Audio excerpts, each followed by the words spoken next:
Welcome to the Intercut Podcast, the weekly show going over the TV, movies, and entertainment that people can't cut away from. I am your co-host, Zachary Shevich, and joining me, he's set to self-destruct in 5 seconds, it's Arturo Zurita. Did you see Fallout? Yeah, I saw Fallout. You actually saw Fallout? Fallout was Yeah, good. Fallout. Anyone who used MoviePass for Fallout? Probably not. No, I wanted to use my MoviePass for Fallout, but I think MoviePass had other ideas. Join AMC A-List. That is not a sponsorship, Yeah. but it's like you can go see Fallout in IMAX for free, $19 a month. Pretty much all of that. Yeah, I went to a screening of it. Then I already had my tickets for the Navy Pier IMAX, and then I'm watching it again tomorrow in Dolby. So I'm trying to watch it in every format possible. Wow, you're succeeding. To support independent cinema out there. So I'm just trying to make sure. Mission Impossible is the movie that needs you to buy tickets Screw again. screw 8th grade, you know, fuck 8th grade, fuck Yeah, sorry. 8th grade's good. It's already said. I got the Sundance buzz already. But Mission Impossible, this man's breaking. Who broke their ankle in 8th grade? That's what I thought. That's what I thought.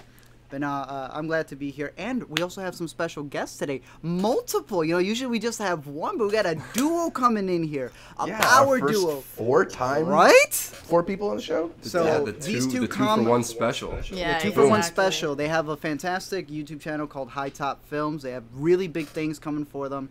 And they don't just make video essays. They also have their own short films, which is one of the biggest reasons why we have them on today, because of the topic of the week, dealing with ComicCon stuff.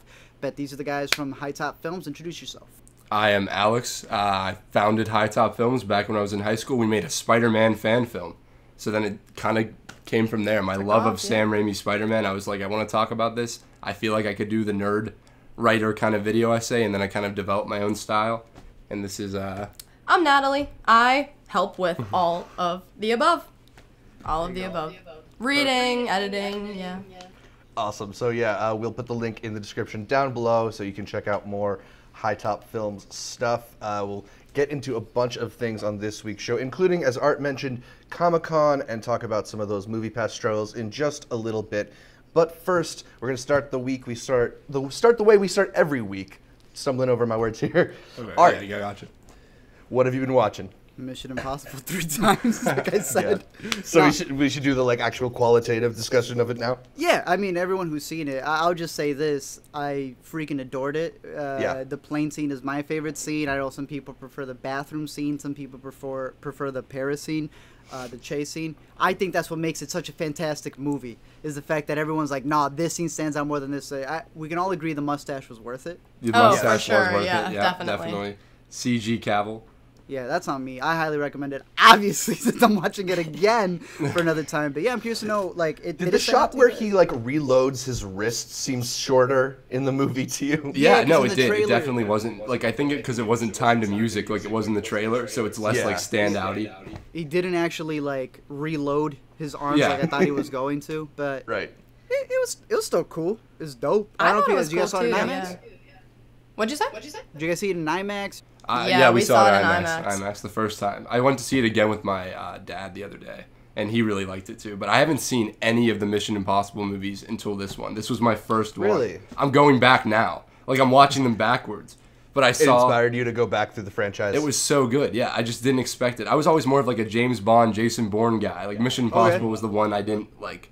I saw, what is it? Ghost Protocol. Ghost Protocol? Yeah, I saw that one. That was the other one that I saw, and we started Rogue Nation the other and it was night, really and then we watched something else instead. But it was really good. It was really Yeah. Oh, good. y'all So have we're it's that interesting. trippy ending. Sorry, that trippy ending for Ghost or for Rogue. I was about to say Rogue One, Rogue Nation. Sets up for this one, right? Yeah, because I was working on a video for it, so I just went to Best Buy. They had the whole collection on Bluray for $19. I was like, let's go. We went to That's Best so Buy. strange. We went to that Best you Buy say that. today. And he saw it, and he was like, $20. Did you get it? No, we didn't get it yet. We didn't get it We yet. were close. So it was nice having you guys on the podcast. Thanks for Dude, you tuning need in. to get it. They only had the $20. They had it on DVD, but I wanted the Blu-ray. Oh, so no, yeah, okay, then you've been saying So so that's I- fine. No, you got to get the Blu-ray because, I had rewatched them all. One still lives up. I personally think, I was surprised, one is still pretty good. 2 is the dumbest. Isn't 2 So we've heard. It's yeah. so Terrible. ridiculously dumb, you got to watch it. But I had seen all of them. Then I went to go see Fallout twice. My brother hasn't seen any of them. So I'm literally getting my money's worth with these 19. We rewatched all of them again. Oh my god. Nice. To then watch Fallout tomorrow. I never knew I was that big of a Mission Impossible fan. Until you realize that how cool they are. They're really cool movies. The ones that I've seen. Definitely check out the other ones. If you can find the $19 Blu-ray, it's definitely worth it.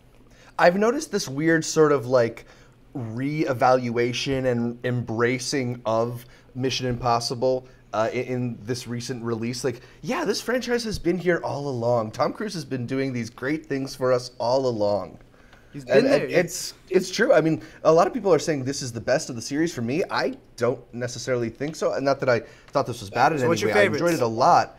I honestly liked Ghost Protocol, the Brad Bird one. Ghost Protocol #1 are my favorites. That was a good one. To me, Rogue Nation is even above it, just slightly. Like, I think some of the set pieces in Rogue Nation, whether it's the holding of his breath part or the introduction of Rebecca Ferguson, those really stood out to me. Although, you know, the sixth one wraps it up in a really nice way. I thought this maybe had one of the best endings to a Mission Impossible movie that I've seen. Because, I don't know if you guys have seen it. So you know that one scene where he's running through the rooftops?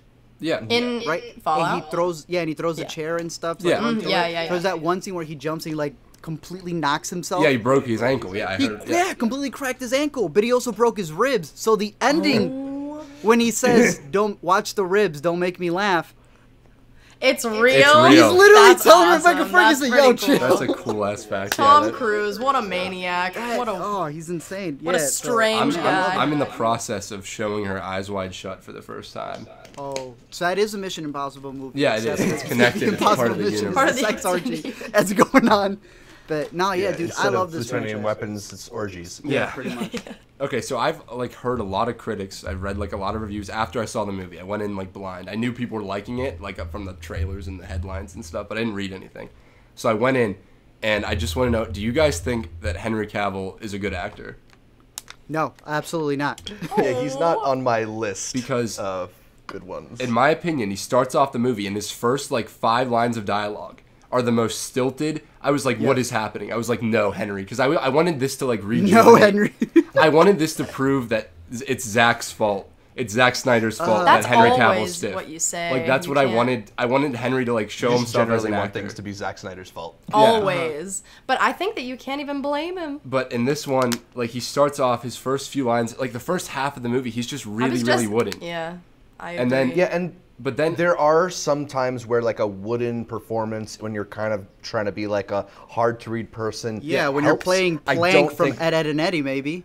Right. Yeah, I don't think this was one of those where you're like, you're supposed to read him as wooden. He's just not really giving you much. And I want to like the guy so much. Like, he's such Right? you ever watch an interview, he's the most charming guy like all on the he does planet. is hang out with his dog and post pictures with his dog on Instagram. But He like, seems like I a feel nice, like chill I feel like guy. he's just I don't even know, because I thought, so I tried to justify it to myself, like, okay, he's undercover. He's undercover, right? So he's pretending to Ethan Hunt. He's like pretending that he is this like just there to look after him, but actually he's like a villain.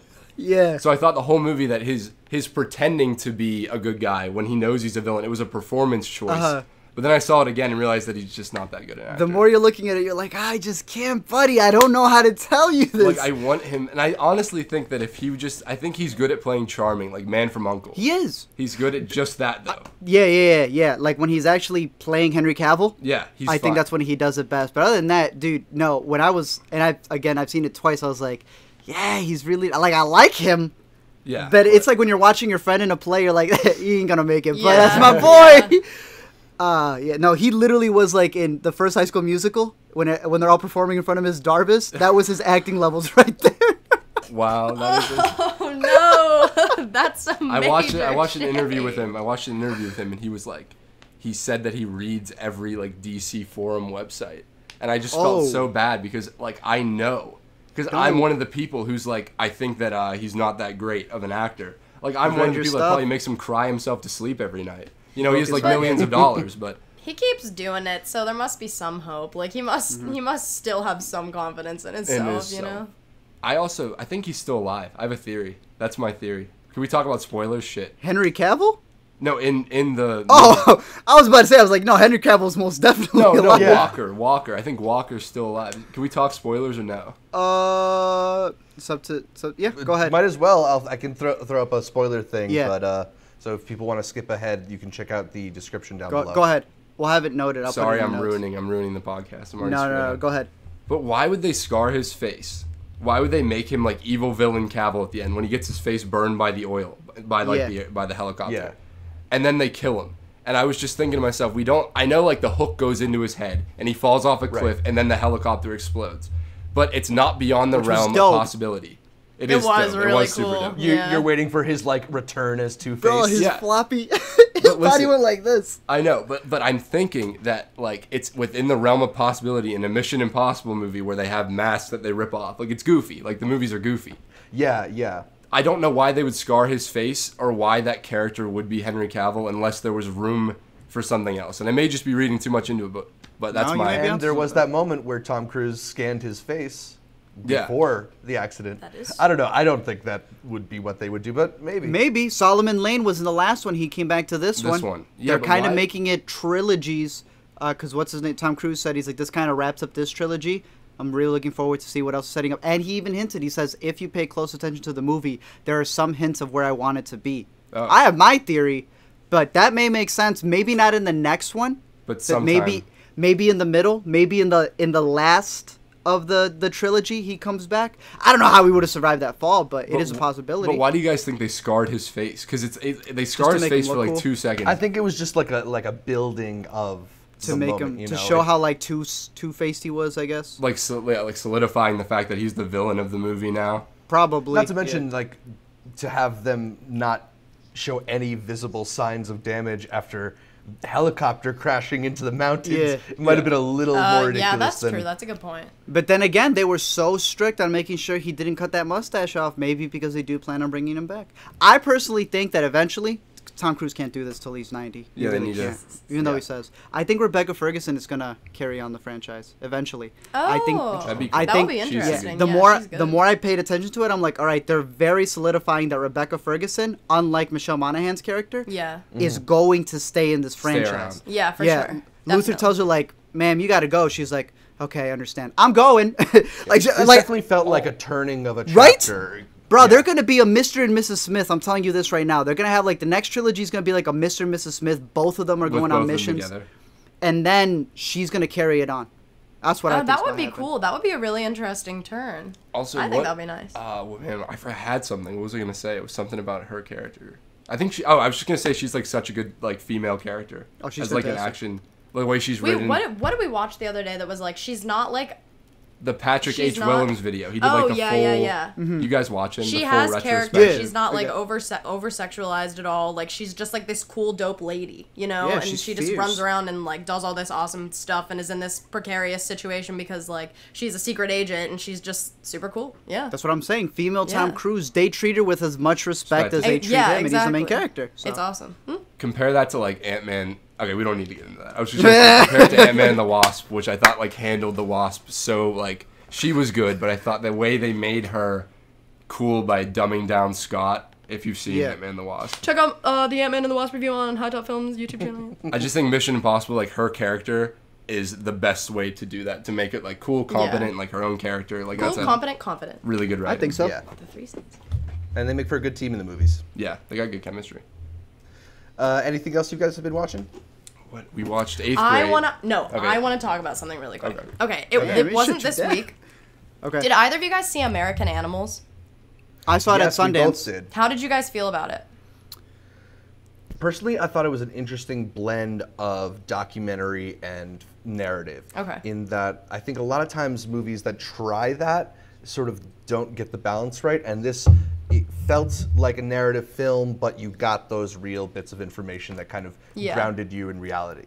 That's exactly how I feel. I really, really liked it. It's just, it's something that I've been thinking about for like a month after we saw it, and I want to see it again. I just thought it was so interesting, like the story itself and the fact that it was a true recount of events, and you had all the people who actually like did them. They're these like 18-year-old boys, you know what I mean, who just like fucked and you really up do feel so bad. Their age and their naivete in the movie. That's one of the things that's fun. I think a lot of times you get very like competent heist movies. Yes. And this was like, hey, what if we tried to rob this library? Yeah. You know, like it goes about as well as you would expect. I thought it was awesome how it was like It's a it better was heist all movie just than Ocean's. yeah. It was a better exactly. heist movie than than Ocean's 8. Ocean's 8 I was liked just it so terrible. much more. It was just interesting to me to watch these like kids plan this thing that was super hypothetical up until the day that it actually happened, and then like everything that unfolded as a result. You know, they all got like 7 years in federal prison and like. Yeah. Oh my god, it Wasn't was wasn't that your pick of the week? Though? It was yeah. Oh, Oh, you shoot, you I'm gave it sorry. away? I gave my pick of the week away, but Oh, I no, just it's couldn't fine. wait. It's I fine. couldn't wait. It was so awesome. We can I do really that. loved She it. can talk What's about it interesting again.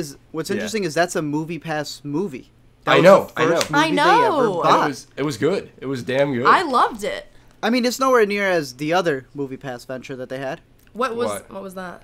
The one audiences love. Gotti. Oh, you don't even know about that meme. I haven't informed you of that. You don't know. No. Oh, John she doesn't Travolta. get him, and she walked right into the meme perfectly. Yeah, you did. So I just want to thank you for that because you don't get it. I don't get it. I'm still lost. I'm still lost. It's like Okay, the I'm gonna give internet. you the refresher real quick. Gotti's the movie that came out starring John Travolta as John Gotti, the mobster. Okay. It was directed by the dude from Entourage. One of the dudes from Entourage. It is Okay. the most dude bro movie. Like, I'm Gotti. Yo, we don't rob banks unless we show our faces or stuff. Like, he literally yells okay. at a dude because he's like, don't wear a mask, show your face. It's like, what? That's why they all ended up in jail. Oh, This movie okay. got a 0% on Rotten Tomatoes. It's a MoviePass movie. Oh. So they decided to come out with a trailer that said, screw the critics. Who are you going to listen to? A loser behind his keyboard or the audiences? Audiences score for Gotti was like 70%.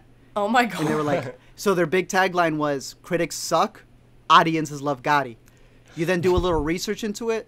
It turns out nobody saw Gotti opening Yeah. weekend. So Oh. it had more review. It had the same amount of reviews on Rotten Tomatoes as Incredibles 2 did. The long-awaited Pixar sequel that broke records. So it was clear that Gotti, the people behind Gotti, were messing and creating These reviews. accounts exactly to inflate own the movie. score. That just and makes you my knew it heart was hurt. because the users were created 3 days. They were like brand new users and they only rated 2 movies. No. Gotti. And can you guess the other one? No, what is it? What? What other MoviePass movie is your recommendation of the week? Oh, American Animals. American They only Animals? rated those two. Oh. So it was my MoviePass God. like Oh. people Dude, who they're created such- accounts. That's horrible secondhand embarrassment. That's I'm such- sitting over here like, oh no. They're cringing on their behalf. Yeah. It's such an interesting. I don't know. That's It was such so a crazy. scheme. It's Like such they a. schemed so hard. They Why did. was it that, you know, like Bro, and we're not even talking about the MoviePass news yet, like the actual Right. companies yet. So that's wild. Were you saying that you had also seen 8th grade? yeah, we Yeah, just we saw saw 8th 8th grade, and it was. I liked it. I liked it. I didn't love it. I thought it served its purpose.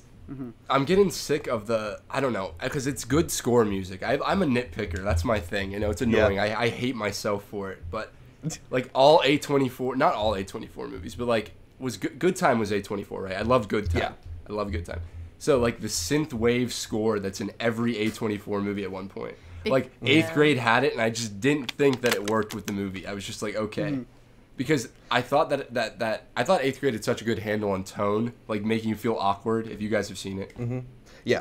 yeah, making you feel like awkward and young, and like how you feel in 8th grade, Like where everyone's watching you. uncomfortable, anxious. Yeah. But I just I totally agree with you on its master of tone. I actually think when I saw the movie, I've seen it twice now, and when I saw it the first time, I did find that music to be really jarring, especially that like heavy, like trumpety Yeah. kind of theme that starts out the film.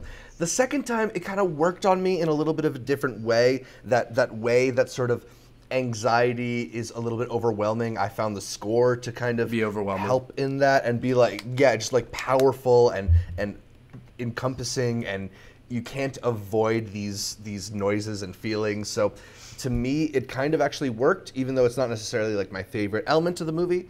I like the movie, I think, a lot more than the two of you. It's one of my favorites of the year so far. Oh wow, really? that's good though. yeah. I'm glad you liked it. I'm always Yeah. glad when Yeah, people like yeah. something I don't. I mean, for me, I just really liked the way that it articulated the uneasiness of that age. That I think this is something that Bo Burnham's been talking a lot in about in interviews. But that shyness being not the inability to speak, but the not knowing what to say. Yeah. I think was really, really poignantly constructed in this. So I just thought it was a different perspective on adolescence, one that's on someone who really doesn't know where they belong. And for me, that was something that I found resonated. Yeah.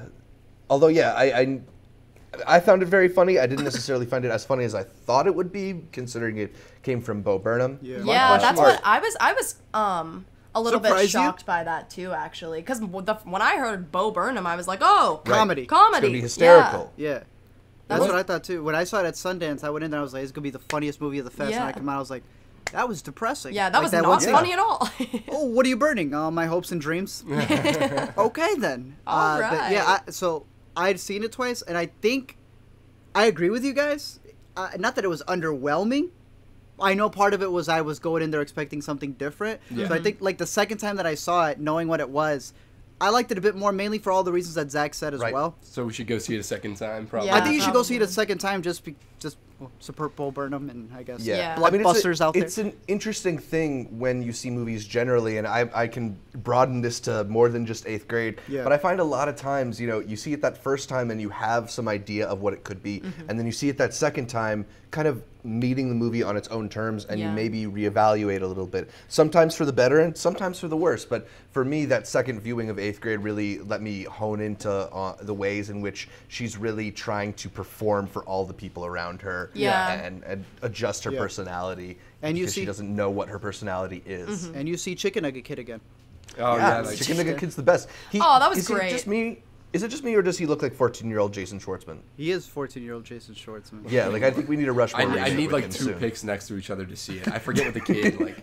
I remember what the kid looks like. I don't know what. He had the big nose. Yeah, he had a big nose. Yeah. He was. Oh, I liked that. I liked that aspect a lot. I liked that a lot. That was my favorite scene in the movie. I think maybe me too. Bro. There were some things about the movie that I didn't quite understand that just felt strange to me, and like I'm gonna admit, like maybe this is controversial, but the scene in the car with like the older guy was something something that I didn't know. Like I did not know how to feel about that. You know what I mean? What were you thinking? I don't know. It just seems like I thought it was unnecessary. I thought it was kind of unnecessary too, but I guess maybe it was important because you need a perspective like that of the girl that was the main character. I don't remember her name, but Elsie's the actress. Oh, okay. I don't know what the main actress. Kayla. Yeah, I'm gonna use Kayla. Okay. I think it was maybe important to see her perspective, but like it didn't like seem realistic to me. And also I wish that they would have like addressed it again, since if it were in there. I wanted to know like more, and I wanted to know whether or not she like told her dad about it. You know what I mean? There were things that I didn't get that. I didn't get that, and I wish that they would have explained it because I think that maybe it could have been really important, but to me it just felt like under explained and a little bit underdeveloped. Like it was just something that happened that was really emotionally jarring and like super traumatizing that like was like fucked up, you know what I mean? But and then they just didn't really like. I feel like there was a little montage where they focused on it, like where she was upset about it, but I was like, what is going on? My thing was, why did the older girl that like invited her to the mall?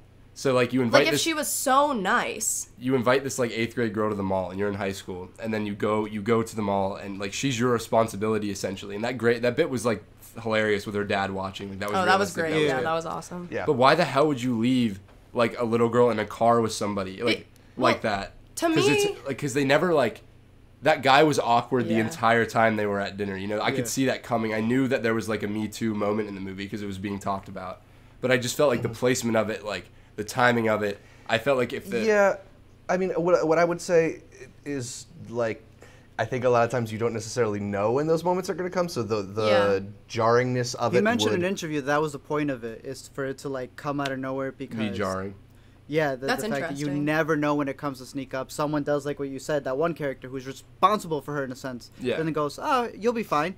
Because I know this guy and because I know this guy, so what can happen? And also she's trying to make it seem like she's cool and she can hang and she doesn't need Olivia to hang around. Because she's always the whole point of the movie, she's pretending to be somebody else. She never that's really true. Is. So that was another I thought it was a well done scene. I just felt like they established stuff where she was like I mean, we don't have to talk about this on the podcast. Never mind. About, like, the blowjob and stuff where she's gonna, like, she has the banana. Oh, that part later. Oh, okay. So you're saying that from the perspective of her character, you thought it was a little bit too forced. Yeah, because I thought they already had the bit with, like, the kid, like, she was already gonna be like, oh, I have nudes on my phone, just to get this, like, little kid's attention, this other 8th grader's attention. And, like, I thought they were gonna play with that, where that 8th grader doesn't really know that he's doing that to Kayla. That's actually where I thought it was going to go there, like he does something, like she sends the nudes, or like she does something like that, and that's the fallout. But then like another aspect just came out of nowhere, and that was the intention of it. But I thought they were going to develop on that guy, but they never really did anything with that. We don't go back to the other 8th grader much. Yeah, there were things that felt I guess the point of that is when you're in 8th grade, there are things that feel unfinished and unaddressed, you know. But I don't know. I have such high standards for A24 movies that like Hereditary was like one of my favorite movies. Hereditary was so good. I loved Hereditary. Yeah. Hereditary was good. Yeah, I mean that's the kind of thing where like sometimes the sort of slice of life aspect can work in a movie, and sometimes it sort of feels like unresolved and a little open-ended. For me, it worked really, really well. Not everybody absolutely loved it, but we all liked it. Yeah, that's what matters. I think. Yeah. It's enough that we all would recommend that people check that out if it's around them. Yeah, for sure. I have one more thing to say about it, and then we can move on. But I think it also might just. You have a lot to say about it. Yeah, I do have a lot to say about this. I think it also may depend on like the kind of person that's watching it, because like when I was watching it, like if something like that happened to me when I was in 8th grade, like there would have been something that happened, you know what I mean? Like I wouldn't have just. You're the only female on this group of this podcast right now, so you. I feel like I would have told a parent or like gone to a like person of authority, and the fact that this like 13-year-old girl who just isn't quite sure what's going on and like was put in this really uncomfortable situation and then goes home and doesn't talk to anybody about it, which does happen. Wait. Did she talk to her dad? I think she did. Like the music goes. The music the sound cuts out, but there is that moment where they're talking. So I thought maybe, but then it's just not. But then it's no longer addressed. To me, it just felt like there would have been. I get what she's saying, because if the dad was sneaking up on him, which was like the funny bit, then if he was willing to sneak up on her with friends, if they did have a conversation, that dad would have let him up. Bobby would have gone to the house. And I think it's an interesting perspective, because my girlfriend said the same. I don't know what Caitlin said. I don't want to like bring other people's perspectives, but my girlfriend, when we saw it at Sundance, said the same thing about if I was ever in that situation, I would have said something. Yeah. At the same time, my girlfriend wasn't Elsie in the movie. You get what I mean? Yeah. So I think that's the other perspective. I don't know if you were vlogging at that point in time. Yeah. You know what I mean? No, but because it's like my girlfriend was raised to the point where it's like, yeah, that ever happened? No, my girlfriend, first of all, would have never been in the car with somebody else. Exactly. It's just how she was raised, and I feel that you're the same way. But a character like Elsie was like always lying as well. That's true. You know what I mean? About who she was. So, I don't know, it's like a weird thing. And I think that's really the point there, is that like for some people, it's kind of, you get yourself in a situation and you don't know how to get yourself out of it. You don't feel comfortable in yourself or as yourself. You know, sometimes you just don't have the words or the ideas to get yourself out of an awkward moment. And for someone like Kayla's character, absolutely that seems like the case, that she just wants to seem cool enough to hang and doesn't know how to control their situation. That girl chucked her phone and cracked it just because her dad came in. That was like. Whoa. I love that. Okay, this is the last thing. We should move on. We've been talking about 8th grade forever. But like apparently I have more to say about it than I thought. Yeah, look at that. He has a bigger impact than there. Well, my thing was like that was the best aspect of the movie, is how like when you're in 8th grade, when I was in 8th grade, I was like, screw you, mom, screw you, dad. Yeah. Like that was really the throwing bit was so funny. Oh my god. Yeah. That was like honed in. I wasn't maybe that harsh, but like that was. I loved that dynamic. I thought it was so funny, especially because me and like my younger brothers, you know, like all went through very much so the like fuck you mom, you know what I mean? Like we were like get out of my room, like stop, just like things like that, you know what I mean? So I apparently 8th grade, go see it. 8th grade, yeah. All right, so we should move on to Yay or Nay, where we talk about the latest happenings in the entertainment industry. And we're starting with another week of MoviePass news. I feel like this is Every week we're getting some new update to the MoviePass saga, though it does not necessarily seem like we will be continuing to get a lot of updates to the MoviePass saga. Over the past weekend, a lot of MoviePass users found that they weren't able to see Mission Impossible Fallout, the latest Mission Impossible movie, using the MoviePass, and there was an increase in surge pricing. The whole app went down. I think it was Thursday night or maybe Friday night. The whole weekend. So it's generally been giving people problems. Now today we're getting news that in a meeting, the CEO of MoviePass said that for the time being, all big new releases, including films like Christopher Robin, are not going to, and the Meg are not going to be available through the MoviePass app. I didn't know that. I didn't even know that. And Meg. I love that part of the statement. And Meg. And Meg. Why don't we start with you guys? Yay or nay? MoviePass is long for this world, not long for this world, I guess. Nay. Gone. I think it'll stick around. I actually think it'll stick around. Oh, I think we got a it's believer. done. I think that people will unsubscribe, but I think they'll maybe go into hiding for a bit, get some more investors, and then come back out like they did originally, because it was like $30 a month for a long time, right? Yep. A long, I was paying long time. $35 back in 2013. 35, No problem yeah. with it. Yeah, and now it's like, and that's still a good deal. Like if you see movies a lot, that's a good deal. Yes, But thank most you. people don't see movies that much. But with this surge pricing, as long as surge pricing's around, I don't think that Trash. they have. Yeah, Trash, because like I okay, you're agree. paying this $10 a month, right? Or like we pay $9.95. $9.95. Something yeah. like that a month, and then you go and like I saw Equalizer the other week with MoviePass, and I had to pay like $5 more, right? And the ticket That's 15. surge pricing. That's already $15.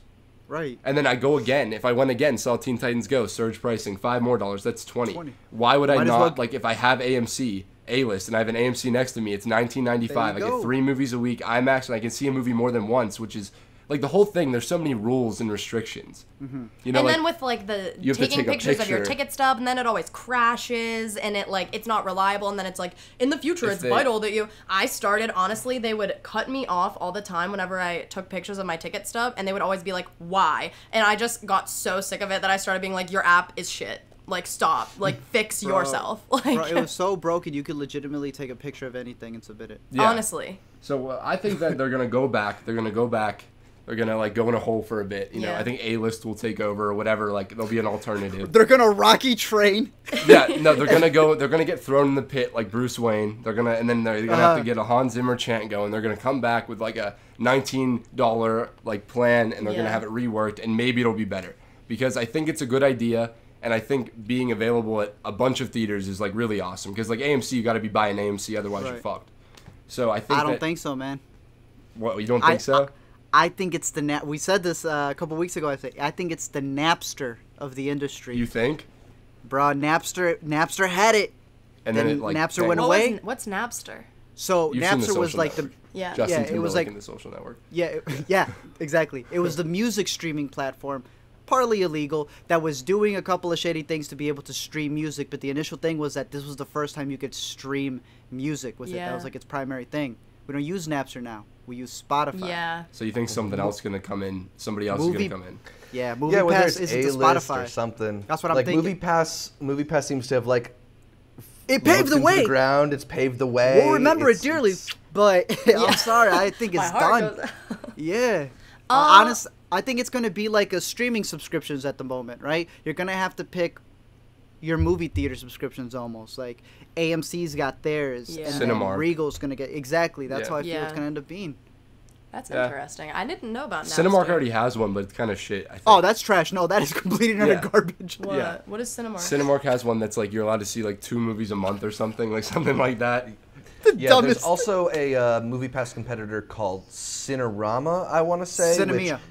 Cinemia? Yeah, I I've had heard that. about that one. That's Yeah, like 3. which again, you can pay like $13 a month for 3 movie tickets or something, but nothing that's quite like that MoviePass offer. That's the or that craziest thing. AMC A-list offer. And Yeah, A-list, it's like true. the Stubbs deal. Okay. Oh my our god, he deal- will plug A-list until the day he Our dies. deal. He had to sell me on A-list so He's got it hard. tattooed right here. Yeah, just he tattooed honestly A-list might. right there. So the Stubbs deal, I always used to scheme it. I'm admitting to an illegal. Yeah, I broke that's- the terms of service. We would always use the Stubbs with the MoviePass. So the Stubbs is like every $10 you spend, you get like $1 back. So we would just go see tons of movies with MoviePass and then get like free popcorn all the time with the stubs. But with A-List, it's also stubs, and stubs is a good deal. Like they told me I saved like $350 already this year through stubs. Right. So like combining that with A-List, I think that's just a good plan. Yeah, I think it's a good move too. Well, one thing about MoviePass, I think that you told me, we were like talking about their business strategy, and I think that it was almost solely based in like luck.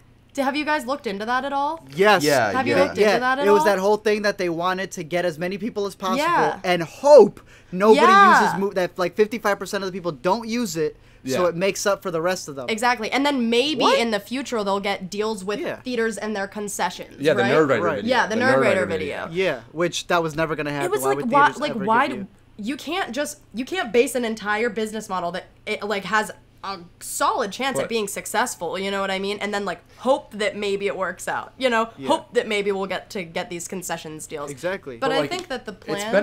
Like MoviePass itself is beneficial to movies, I think. Like more people see movies. To play devil's advocate, while I totally agree with what you're saying, to play the devil's advocate, you saw at the box office numbers this weekend, there was a dip, and a lot of people are actually crediting MoviePass's issues. Part of it... Dude, what you're saying. Disappointing box office performance. There's that conspiracy that they cut the lights off for a little bit because they wanted to show who was boss. Right. So I don't think that was it. They really ran out of money. I don't know if that was an intentional They're move. throwing out like the gloves. They're putting up that's the true. They're ready to go. How many more movies were you watching when you had MoviePass? Oh my god, so like more. 4 a week. What, Like we would see so many movies on MoviePass. Exactly. So you got to find a sustainable model for it. But $9 is just too ridiculous. Like you said, it was on luck. They said, how can we get it so ridiculously low that people are going to sign up just to sign up? Yeah. It was $9. Yeah. But at $9, people are watching at least a movie. That's not even as much as a weekend movie ticket, you know? Like you're not charging the price of a movie ticket. You're right. I don't know. It's like it's funny you mentioned the Silicon Valley thing a few weeks back, but that's really what they're doing. Like that season 7 plot line on Silicon Valley, just buying so many pizzas where they're gonna. Yes, that's exactly was that plot line. It made no sense. Yeah. I don't know. We didn't catch that reference. We all watched Silicon Valley. We should. Oh, you got to catch up on that. But no, that's pretty much what it is. They're just basing it off luck. They want to get a big subscriber base and hope that like 75% of the people aren't using it. Yeah. But if you guys are already seeing 12 movies a month, anytime we can. It doesn't matter that 75% of people aren't using it because these guys and us were using it 400 times more. The math don't add up. But you know what? It was good while it lasted. Yeah. You believe it's coming back. I still think it's got a little bit of life, but I think by the end of it, it's going to be a per theater subscription. I feel is how it's going to go. You're going to have your HBO, Hulu, Netflix. You're going to have your Regal, your AMC. Marcus, AMC. And there's still good deals as long as it's like under, I don't even know, like $30 is still a good deal. I think if it's under $30, like I would do it. Because we see at least 3 That's movies That's like 2 movie tickets. Yeah. Right, exactly, yeah. So hopefully that there's a model that works and you'll be able to see every movie. Mm-hmm. Yeah. And Meg. And Meg. And Meg, yeah. Is it called The Meg? We haven't... It's The Meg. It's The Meg, right? It's The Meg. It's not just Meg. The Meg. Apologies to Jason Statham. And to sharks everywhere. Yeah. We haven't had an Intercut podcast since the news that James Gunn was dismissed as the director of Guardians of the Galaxy 3. But in recent days, or I think actually today? We got the news that the entire cast of the Guardians signed a group message in support of James Gunn. Even old Bradley Cooper, they dug him out from like he doesn't have any social media. They got him from directing his like movies, probably editing his movie right now. Probably like, oh my god. Hot from the Oscar campaign, all to back James Gunn and show their support for the filmmaker, say they are looking forward to working with him in the future. Art, let's go to you first. Yay or nay? You think this will ultimately make a difference for James Gunn? I optimistically want to say yay.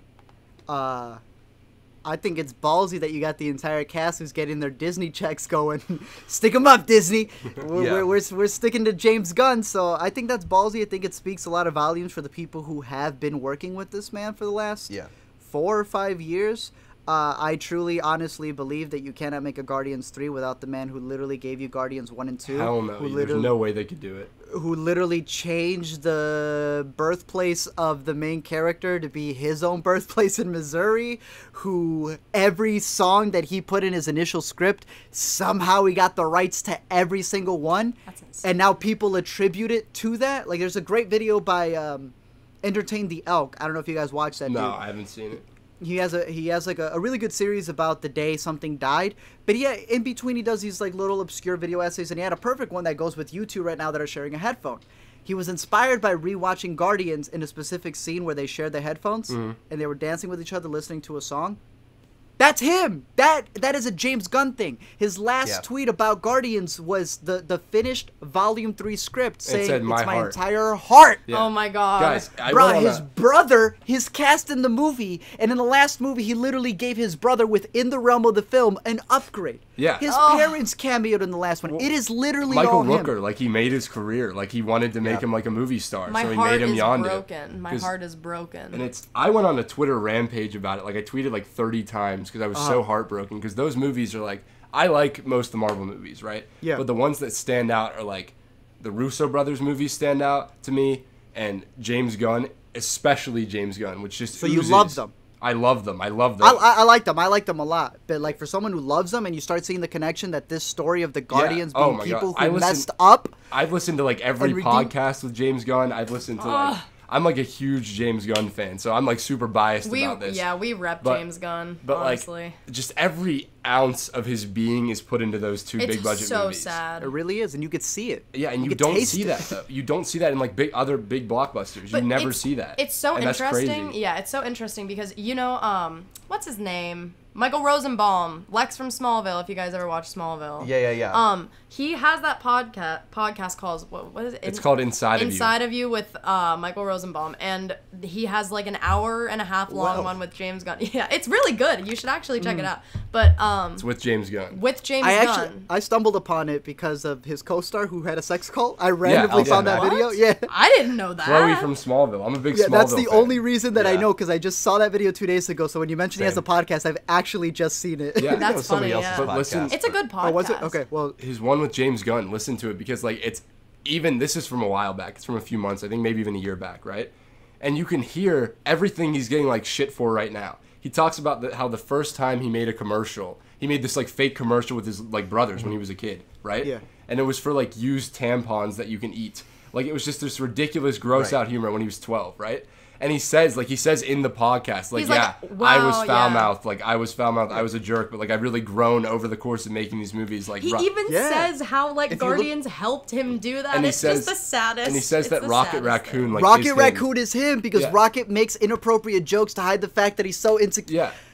Yeah. And it's just No, like I mean, Disney. you can really see the growth through his movies too, even through the stuff like Super and Super to Thank you. Guardians, yeah. Like So Zach, I'm curious more on your perspective when it comes to the marketing side of things. Disney, as I've been saying, jumping the gun and firing him before it was even news. yeah. Yeah. Like before it was that's even how- picked yeah. up. Your thought on what Disney even deciding to fire him? Because I get a bunch of people saying Disney knew.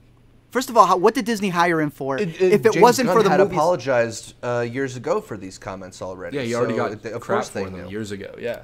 Yeah.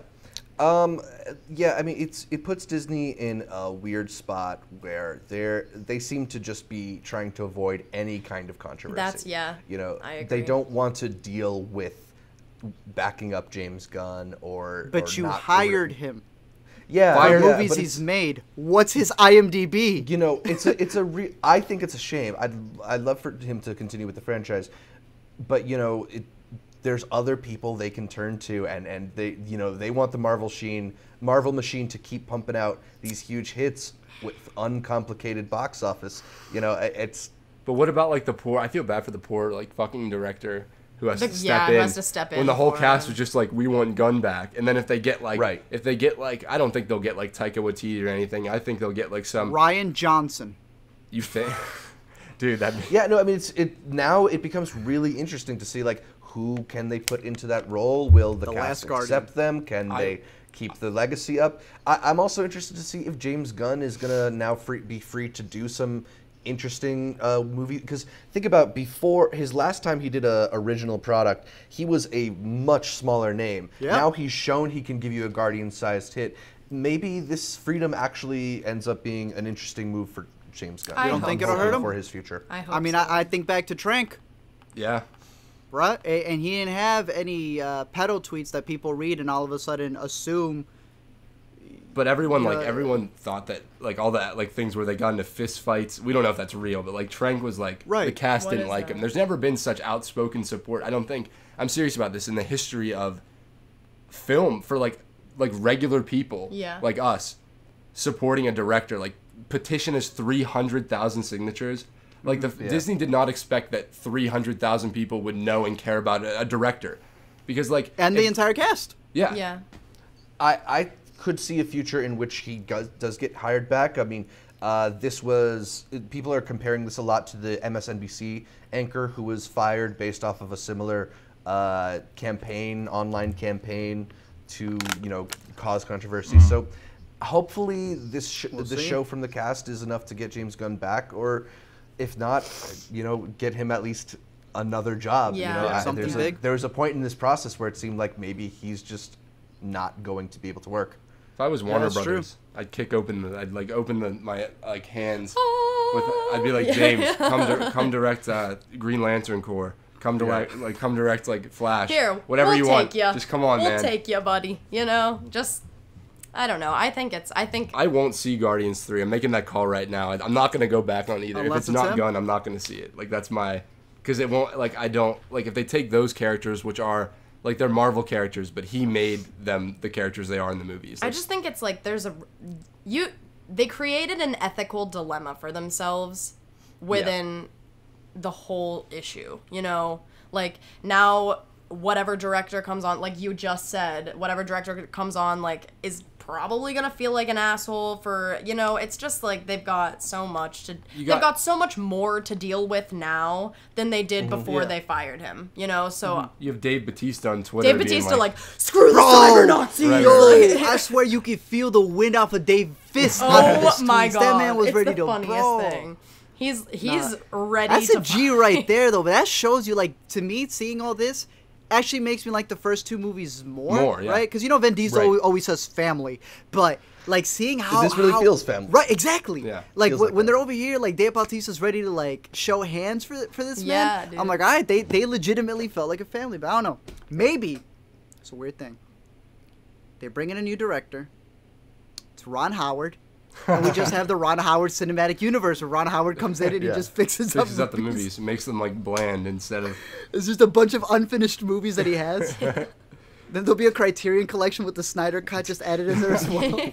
Dude, I'm trying to work on okay, that's off topic. We can talk about that later on. We got a news request from Twitter from Fernando to talk about Mowgli getting sold by Warner Brothers to Netflix. Mowgli was the upcoming film directed by Andy Serkis, which is supposed to premiere in theaters October 19th. Instead, it's going to now be released globally on Netflix in 2019, and they will still be putting out it into theaters because there is a 3D version of this movie. So it will get a theatrical release, probably a more significant one than we're used to for most Netflix films. Guys, yay or nay? This is a good move for Netflix. Nay. I've said my piece on this, so all you guys, they already know what we think about the streaming services. I'm curious to know what you guys think about that. I think no. I think it's a nay because look at Cloverfield Paradox. Let's just throw whatever movie that we know people will watch. So we know people will watch that movie no matter what. Like, they're gonna watch it. Warner Brothers made it, right? And they put it on Netflix. That's Paramount. Okay. So they know people are going to watch it. They know that Netflix may have a bigger reach because they just made this Jungle Book movie like 2 years ago that was good. Still in everyone's mind. But that's also on Netflix, right? I don't understand. Yeah, it is. Yeah, that's I think so. I don't understand. I don't know if I have a yay or nay, but I just don't understand like what they're doing. Like Jungle Netflix Book or this specific scenario. This specific scenario because Jungle Book just came out. Like, but why? It's a different story. It's like a darker version. It's different studios, directors. So like one was Disney's. This is. I think this is a little bit of like a Paul Blart Mall Cop Observe and Report situation where there's just like two people have similar very ideas, similar movies, but kind of different. I just don't. You're right. You're right. It makes no sense. It's like when those 2 Snow White movies came out. Yeah, you know what I mean? And it It's feels different like stuff they that. should be connected. Like to me, I assumed that they were. Whenever I saw the trailer for Mowgli, I was like, oh, This is a the what's Jungle his Book name? extended universe. Smeagol. Andy Serkis? And this is Andy Serkis's passion project almost, it seems like, where he's directing it and he's having everyone like do the motion capture that he does. Yeah. You would but think the only thing is like we just got one. So how is this working? And then Netflix buys it. And you're right, there's that track record. Yeah. Paramount bought that. Universal. There is the thing where with Netflix, they, part of what Netflix wants to do is keep you on the platform. So maybe they're thinking, oh, all the people who are watching Jungle Book, they can go right into Mowgli next, or vice versa. And But they just get more people to watch. But aren't they different? Isn't Mowgli supposed to be like darker? I don't know if it's R-rated, but isn't it supposed to be like really serious and not like the NC-17? Yeah, it's definitely supposed to be darker. Yeah, so like what? It just seems like a weird move to make that movie first off. And I trust Andy Serkis as like an artist, okay? So maybe the movie's good. Hopefully the movie's good. Like he's a phenomenal actor. But I'm saying Netflix?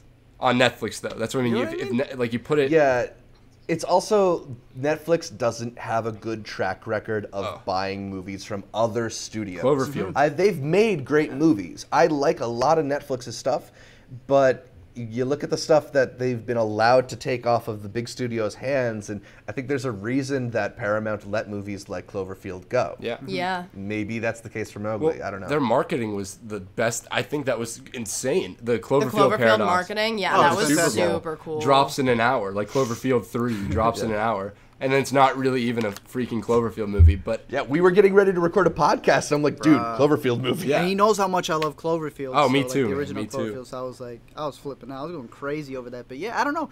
It's the thing with Netflix. Honestly, right now, like I saw something earlier this morning. Cary Fukunaga's got another one coming out. He's got that little limited series. Yeah, I feel like Cary Fukunaga's like the only guy at the Netflix headquarters, with Beasts of No Nation, who's like trying to make quality stuff. Everything else is like Bright. Yeah. That's a Netflix original. But and the only thing with movies started out good because apparently if you know like Max Landis, who got like shit. Yeah. Well, he's like kind of fallen off the face of Twitter after he got shit for stuff. But like Chronicle's really good. Like his Superman comic, if you read it, if you guys are like into that shit. American Alien's like pretty good. So I liked it a lot. And Bright was like his best script. And then David Ayer got a hold of it, so we don't know what happened. I feel like maybe Mowgli was good at a point, was good enough to release to theaters, or maybe somewhere along the line in development it became a straight to Netflix kind of movie. Have y'all seen Annihilation? Yeah, that was on Netflix. Yeah. Do you like it? I liked it, didn't love it. I liked it. I liked Ex Machina a lot better. Ex Machina is like here.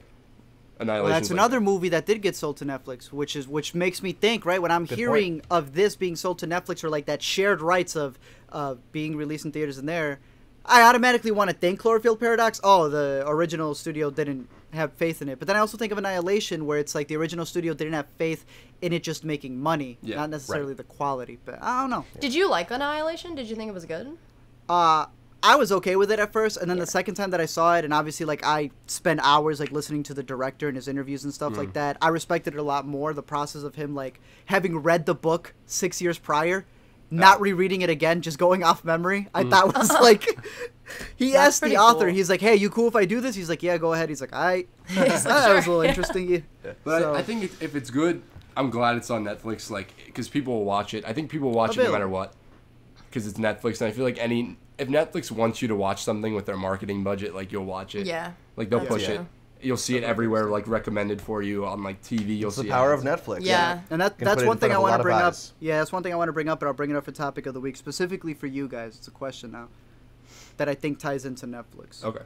All right, well, let's wrap up the yay or nays. Let us know in the comments down below what you thought of this week's topics, and if there's anything else you'd like us to hit on future shows. We're going to get to the topic of the week, which, as you mentioned, is ComicCon, the annual comics convention in San Diego, which is less and less of a comics convention and more of a big-time entertainment industry panels about Marvel and DC movies. Or I guess there's probably not really much Marvel there this year. They're too big. They don't need the hype machine. It oils itself. And they got their own convention now. They got that DC whatever.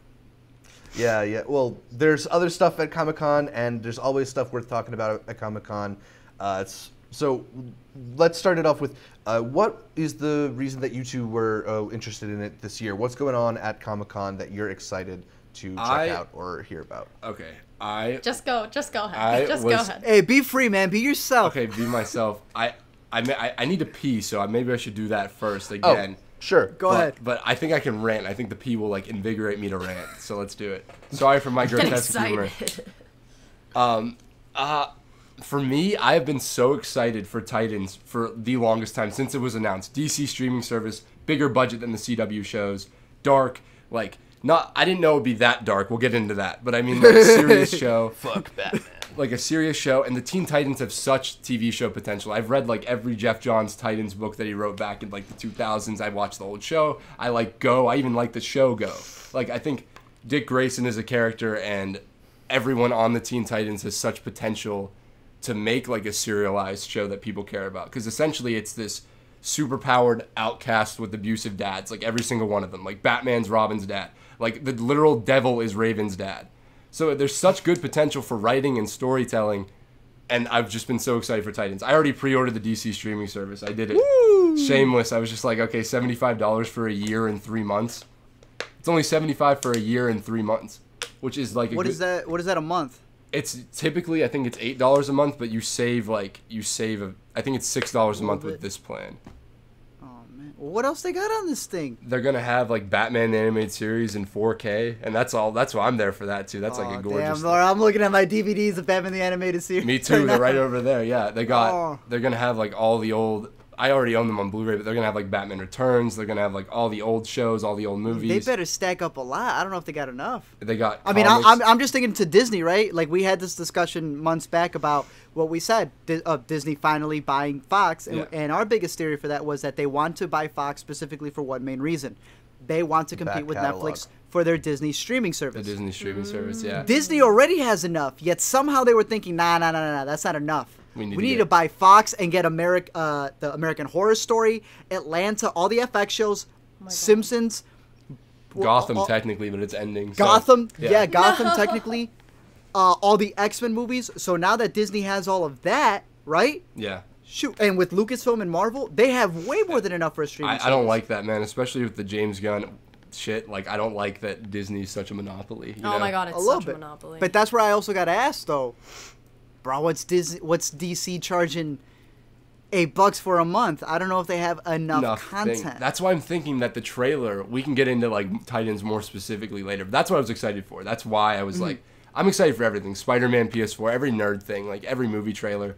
Shazam looked great. I did a video about Aquaman. You can see my thoughts on that. But I was just excited mostly for DC to kind of like get their footing back after everything that's happened to them, because they're under new direction. You know, this streaming service could be it could just be a good way to get people more versed in like the comics, and that's a great thing, I think, to get people more interested in comics. So if like $7 you can read all these old comics, and say you buy, it includes comics? Yeah, it has digital comics that you can read on your Apple TV and shit that pop up. So say you're watching like an episode of Titans, right? And then like it'll say recommended, and then it'll like give you the arc they're adapting. That's so far what they said how it's gonna work. It's like they're gonna have this Harley Quinn animated show. So like if like Swamp Thing appears, they're doing a Swamp Thing fucking show too, but they'll recommend like the classic arcs for you. They'll have like a selection. So like I know Court of Owls is gonna be on there. And I love Court of Owls. But you can read them. Yeah, for free. Like it's part everything. Not everything. I can go back and read the.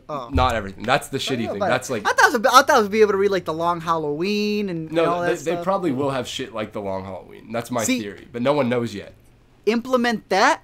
I'd sign up in it. You sign up like in that. a second. I would sign up like that. That's pretty worth it though. You get all that content, you know. See, that's like that's enough. You're concerned about them not having enough content if they have all the comics. Well, they're trying to make. That's why I think Titans has to be good. We can start talking about that after you guys talk about like ComicCon stuff. We'll get into Titans, but I have like a long rant I can go on about that. All right. But you guys talk about ComicCon, so I can. For me, the other stuff with ComicCon is that I feel that it's getting less and less impactful, and I don't know if that has to do with the fact that it used to be so. the leaks, right? Like just a couple of years ago, I remember when the Suicide Squad trailer dropped, before we all knew that it was going to be an Oscar-worthy winning film. I remember when that trailer dropped and people were going crazy for it. I remember watching, I was out in a camp, and I remember watching the bootleg, the thing, the leak of it, and I was like, yo, this looks sick. And the people at Comic-Con were like, we hate that it leaked, and we hate that you guys are watching it in horrible quality. So here's the full version. Yeah, right? That was so cool. Exactly, but I think just like the psychology of binging shows nowadays, does that change the way you watch shows as opposed to like back in the day, like you're watching Lost or anything, and watching it week by week, it builds more of a investment, a taste for it. Exactly. So with Comic-Con, like literally streaming the same day, right? Yeah. Why go to Comic-Con and pay the money to be in Hall H when I'm sitting in Hall my room and watching the Aquaman trailer when it drops on trending in like 30 minutes after. This year it was like, I remember I like followed Movie Bob. I don't know if you guys know who he is, right? Like Internet Film Critic. I was like, it's Art Knows. Oh, I know. We have a great relationship, Movie Bob and I. Wait, really? Go ahead. Wait, seriously, what? That's a whole nother conversation. We'll get into it later. Okay, tell me later. Okay, cool. Yeah, but he was like live tweeting because he was at the DC panel. And he was like, oh, just showed Aquaman trailer, it looks good. And then it was live. Like, it wasn't even 30 minutes after the panel. It was like they showed it, then it's on the internet. Exactly. Yeah. But then, like, they showed these little clips, like Wonder Woman. They showed Wonder Woman 2 footage that, like, it's 30 seconds. Like, I don't even care. What's the point of that? Yeah, what's the point? Like, show, like, do something cool. Like, not even, like, an exclusive trailer, because that's obviously going to leak. But show something that's, like, a 4-minute clip that if someone was recording, it wouldn't make sense because you're not going to be able to hear it over crowd chanting. You're not going to be able to see a lot of it. Yeah. Or announcements, right? Yeah. They've still yet to solidify what's going on with Batman. Yeah. Ben's done. Superman sequels. You get what I'm saying? So that's what I'm talking about. I feel like there wasn't as much big announcements. I'm like, you don't need to go to a convention to release the Aquaman trailer. Yeah. The Teen Titans was probably the biggest thing. Their streaming, service was probably the biggest thing. But I wonder if there's enough happening. Even Marvel. Marvel doesn't need that anymore. I know Disney has their own convention that they pull now. So I feel like Comic-Con itself is diminishing little by little. And more so it leads me to the conversation. Unless you had something else, Zach, one of the segues that I wanted to do. I don't know if you had another mention. I feel like the convention itself is for people to meet up who are fans of those films. Yeah. Or fans of what's coming up. And many times when you don't get what you want coming up, you have that Nathan Drake film that came out. The fan where every year they're waiting for something to come out like that and nobody makes it. So what do they get? Nathan Fillion to come in and make the fan film. I forget his name. Akan, I think is his name. The dude who made the Dirty Laundry. Oh, the Punisher short film. 80 Sakar, right? That's his name. Yeah. So you, I'm pretty sure you would know this dude. Yeah. That's the dude you'd be like, yeah, that's the guy right there. Yeah. Real quick. And if you guys haven't seen Venom: Truth and Journalism, find that on Vimeo. It's so good. It's such a good short film. It's not even good by like fan film standards, but like it's a good art awesome. Short film. So that's my thing. People, it's awesome. I don't know how you guys feel about the Venom one, but people are already clowning that trailer, saying that it might not be good. I think Venom looks pretty bad. I think it looks like laughably bad. The movie, I mean. But then you have people like this guy, you have people like yourselves, who can go out there and make something better that doesn't need to be announced at Comic-Con. So this is where, when we were just talking about streaming a little bit earlier, sometimes it just goes into the hands of the people, because now anyone can pick up a camera and with enough dedication can make their own thing. Yeah.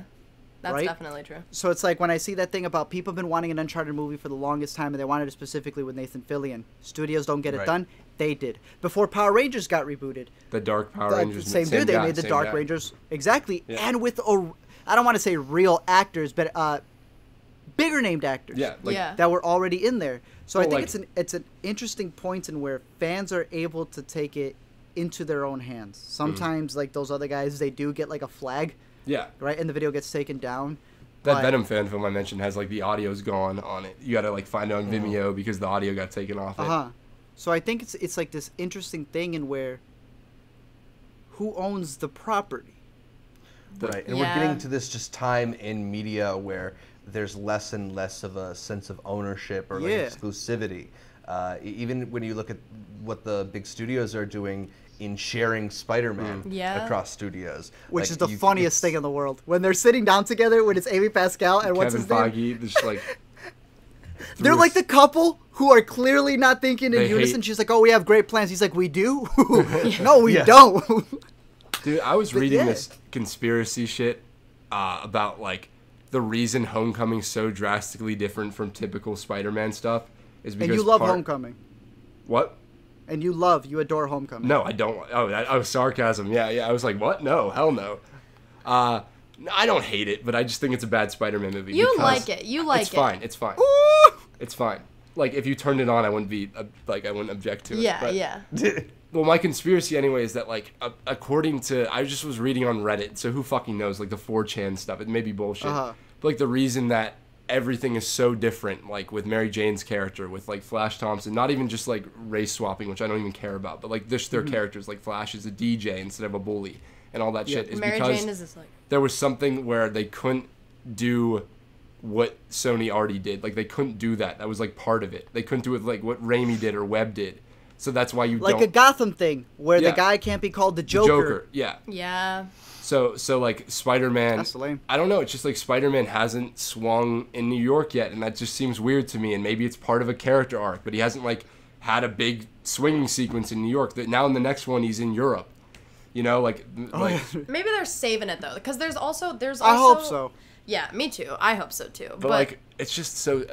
Back to the point, the rights issues thing. With anything, like, who owns what... Yeah. Doesn't matter. Like, to me, it all doesn't matter. Whoever makes the best... Whoever can do the best job with that character. I don't care what studio it is. If Fox can make a good Fantastic Four movie, then let Fox make a good Fantastic Four movie. They can't, though. That's the problem. Yeah, so they give it back to And Marvel. now they've run out of chances, but... shout out to Brown Table. That's another person who's also making... He's got his Return to Zootopia series. Which is super... That's super good. That's super good. I've watched, like, some of it. It's really, like, well done. There's so much heart in that. Yeah, so he animates it and he makes it himself, and it's his own version of, like, a Zootopia follow-up. Yeah.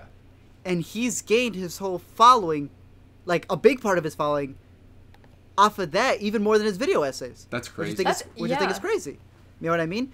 And that sometimes can be a perfect avenue into getting a job. I look into 10 Cloverfield Lane. Love 10 Cloverfield Lane. What was Trachtenberg doing that got him picked up? A Portal fan film from the video game. Oh, wow. Really? He posted that on YouTube, got a bunch of views out of it. It got the attention for him to then be that. I'm trying to think of other people who have done similar things, you know what I mean? People who create fan films. Lights Out. To be The Lights Out. Yeah. Lights Out's another one. Out. Well, that was more of a short, if I'm not mistaken. That wasn't a fan film. Yeah, but it was still, that's the craziest example where, like, he made a short film, and then James Wan gave him the call and was like, hey, how you doing? DM me. Yeah, exactly. Because now he's doing Aquaman. Franchises? Yeah. Like James Wan's doing Aquaman, right? Because the person who's in charge of the Conjuring movies is in charge of the DC, like, movie branch now, I think. Correct me if I'm wrong. But now, like, Wan did Conjuring 1 and 2, made them a lot of money, so of course they're going to ask him to do Aquaman. After doing Furious. Yeah, after so he did an action movie, and then this guy who did Lights Out, the short, and then James Wan, like, was a producer on Lights Out, the movie, and now he's doing Annabelle Shazam now. Yes. He's the director, so it's all, like, that's cool. See, I like that. those stuff. That's what I'm talking about, because you can tell it's like they're looking out for each other. Yeah, and that guy really in particular, bro, okay, so I love that guy. I hate that I'm blanking on his name. The guy who did Lights Out, the short, and then he made the movies. I think it's David F. Sandberg, I think. Have you seen his YouTube channel? Yeah, it's great. It's great. Have you seen how he starts off the series for his... It's like 10-part Annabelle behind-the-scenes series, and he starts it off by saying... He's got like an accent, I think he's Swedish or something. And he pretty much tells you, he's like, so I asked them for the footage, and they said, sure. I was like, okay. He's like, so here it is all for free, just so I can show you exactly what I was doing. He's like, I think people learn the best from movies when you're watching them. Yeah. And then he just tells you, and he's like, I'll be completely honest, I miss being able to just... Hey, that light doesn't work. And go touch the light. Yeah, I've just I have to tell somebody to tell somebody to tell somebody to touch the light. Do that, yeah. I love his whole behind the scenes because he's practically like... Not many directors do that. Yeah, he's like, I'm still that kid who's making movies with his friends. Yeah. That's my friend right there, the Grip. Yeah. That's my boy right there, that guy. And I'm still making movies the same way. It's a little bit more complicated because it's other people's monies, but honestly, this vaulted footage of the behind the scenes that's part of Warner Bros., I just asked him, here it is. Yeah. Watch how I made this movie. I love that. Yeah, that's so awesome. Hearing him make a movie about Shazam, right? I thought the trailer was good. Yeah, me too. But the trailer of Shazam is this kid who gets these superpowers, and I'm seeing this director who made movies with his friends, and all of a sudden have this ability. I'm like, it's perfect. Old too. Like it's really crazy. he was like I think he was in his 40s when he made the Lights Out thing. I think he's like an older guy. So like he definitely just did not think his career would end up there. Like he was content doing whatever it is he did. Like I don't even know what he did before that. Good for him. And then like he made this short, you know, to enter into a festival, and then it's like now he's directing a DC movie. Bro, and I don't even. It wasn't even the festival. It was the YouTube. Like it was the YouTube. Yeah. Right. That's the other thing about media, man. Like anybody can see anything. You know, like if you make an awesome short film that's better than what DC's putting on there. But then it's like we can talk about that, because then it's like I'm biased here because Robin doesn't have that many views, but I think it's like also you have to make, if you're gonna make a fan film, right? You need to make it appeal to not just your own senses, and that's something I can admit that like I think we kind of stuck to our guns a little bit. And so like if you guys have seen, you told me you watched Robin earlier, but if like it's very art housey, like there's these long like 1 minute shots, like there's these colors, and it's all like very like indie movie looking, and it doesn't have any like would that Uncharted fan film have gotten as much publicity if Nathan Fillion wasn't in it? Yeah. Right, and there is this thing about these fan films where they're sometimes able to break through when they kind of tap into the zeitgeist. Yes. Like, when you talk about that Dark Power Rangers thing, I think there was this whole desire, you saw it in memes too, just this desire to kind of reevaluate 90s children's entertainment in a dark way. And this totally kind of satisfied that curiosity. But like when we made Robin, we made that, like John and I, the other director and the other writer, we made that for ourselves. Like we wanted, it was pure passion. It was like, I think Jason Todd, because there's all these Red Hood fan films on the internet. I don't know if you guys have seen them. There's like thousands of them. Yeah, and some of them are good, some of them are pretty bad. But I'm like, oh, Robin's never been done on screen well at all. Yeah. Like Nolan's John Blake wasn't Robin in The Dark Knight Rises. Like that's stupid. He's we got Chris O'Donnell in Batman Forever. So I was just like, I want to make something with Robin that's low budget with the Riddler, and I think it can be like a good. I wanted to make it like, I know this is pretentious as hell, so like fuck me, but I wanted to make it just a story, like a character piece about Robin and the Riddler, and that's not really accessible on the internet. Like how many people want to sit and watch 18 minutes of character development for it doesn't necessarily lend itself to virality. Yeah. Not at all. Not at all. If you've watched it, there's like that long like comedic alleyway fight that we have, like set to old Christmas music, and it's just goofy, and they're not like actually fist fighting in a cool way. They're like, I wanted to make it raw. They're just like beating each other, and the actors when we shot that were actually like wrestling and actually like messing each other up. You guys continue making stuff, and what's going to surprise you is going to be the one thing that you didn't even think would get your attention, right? What drove me to you guys' channel was a video for a movie you don't even like. Yeah, I know, exactly. Or not that you don't hate it, right? Yeah. But for that's what drew me to it. And I saw your style, and I was like, oh, that's interesting. You're bound to make, be it a video essay or a short film on something else that you're like, oh, we'll just do this in the meantime. Yeah. That's going to get you the attention that you're looking for. And then someone will go back to the catalog and be like, oh, that's cool. Hey, expand on that. Yeah, so I mean, you never know, but I think that's the crazy world that we live in, where again, ComicCon, because of how quick people are to be online, ain't the biggest place to be an announcement place. Yeah. People want to find their own medium. Maybe it's also, I think there's this narrative about how Comic-Con sort of went away from the fans and kind of became this big promotional marketing tool, and maybe this move away from Comic-Con, now that we have all these studios have their own ability to pump out everything else, can kind of give Comic-Con back to the fans and, you know, make it, again, a bit more about the people going there and the cosplay and the comics. I don't know. I think so. Is there any other trailers or previews that stood out to you guys? I know you said you wanted to get back to Titans, but before we do, I can talk about... was there anything else that came out that excited y'all? Riverdale came out, right? Are you guys watch Riverdale? Are you guys fans or you haters of Riverdale? I don't, but I'm not hater either. So I like Riverdale. Season 2 they previewed? Huh? Season 3. Season 3. 3. Yeah. Season 3. That you were excited for that. I am excited for Riverdale. Everyone was hype about Godzilla. Oh, I'm not super hype about Godzilla. Yeah, I didn't see it too much. I saw like the Godzilla trailer came out. I was like, alright. Did y'all see the teaser that got taken down? No. What is that? Well, the teaser got taken down because in one of the shots, I'm gonna have to send it to you because there's re-uploads. They dolly in on what's her name, Stranger Things girl. Yeah, 11. Millie Bobby Brown. And the cameraman's in the background. Oh, you can see no. that. Yeah, I saw that. Someone posted on Reddit. Yeah, you can see the camera operator. Yeah. Bro, straight just chilling. Yeah. Dude. And nobody noticed? Oh my god, how? They noticed eventually, I guess. They noticed Yeah, eventually because they they took it must down, yeah. As like a short film director, that is the worst feeling in the entire world. Like we had that happen in that long take fight I just talked about in Robin that lasts like 6 minutes. Dude, some guy was like chilling in the car. It's 20 degrees when we're shooting this, and he opened the car door to like dump his soda out. And it opens. So I watched this 7-minute take, and we've done this 7 times already. And then like 5 minutes into this take, I see this door open, and I have never been filled with such like rage and disappointment in my entire life.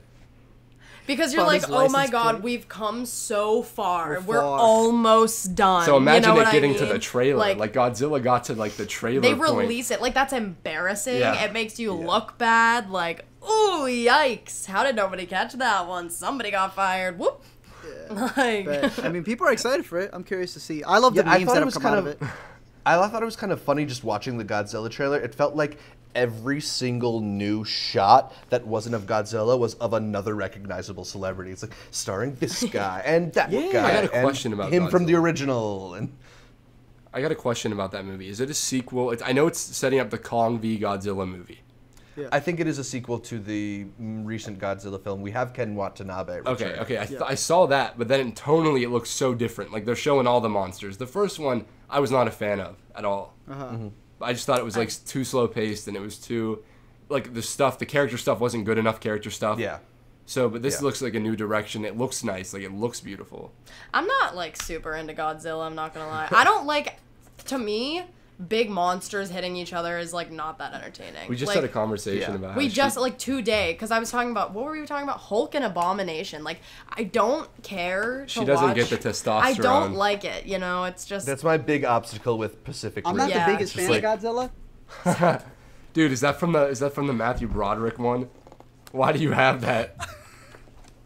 Look, I'm not like a fanboy of Godzilla, but I've had this thing since the original came out because, or I can't even say it's not the original, the really bad 1990 whatever movie. The original. I used to watch that all the time because the restaurant that when Godzilla comes in and he steps down and he like cracks the glass of the restaurant. I'm not gonna remember that, but I'll just shake my Right, head. you won't remember, Yeah. but there's like a specific scene when he comes in and everyone's like watching him from the restaurant. It's just his foot comes down. That was my grandpa's restaurant. Oh shit! Oh, that's awesome. So that's cool. why it was like probably always playing, and I've had this since then. Like this is brand new.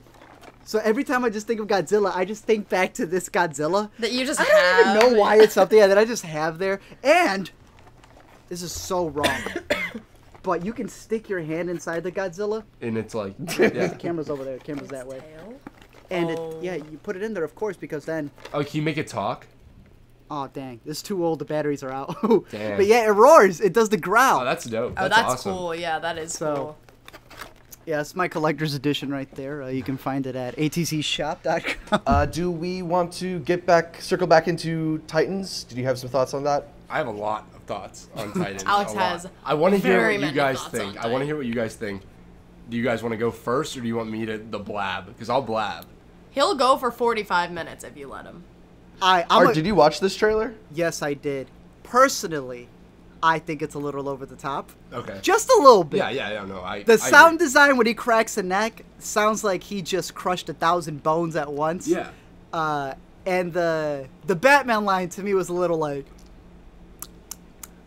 Okay. It's just like, what? I got a Wow. theory on Titans too. That trailer, they would not have put "fuck Batman" in that trailer unless they wanted attention. Like, and they Right. knew. well, that's exactly why it stands out to me. I was like, y'all really Yeah, it's like a want mission attention. statement in a weird way. Yeah, Yeah. it sounds like this trailer plays a Hot Topic in the background instead of music. But if you, I've just been following the production of the show through like Twitter, Instagram, like Since the start. this leak. oh, so you've known about this show. I've known about the show for a long ass Okay. time. Like I've been excited for it for a long ass time, and I think the trailer's trash. I think the trailer's terrible, but I Oh, think okay, it's okay. a horribly edited trailer because Yeah. you look at it and all these like you guys are editors, you know. There's all these stupid zoom in cuts or like flashes, and like it's just really poorly edited. There's no pacing to the trailer. You got the CW music, but the show looks more like Daredevil, like tonally. But you got the CW like background music to it. Yep. Where it's like, and it's just, who is the show for? Like, who is that trailer for? Who are they marketing it to? But if you hear about the show, like that's a nice Robin costume, right?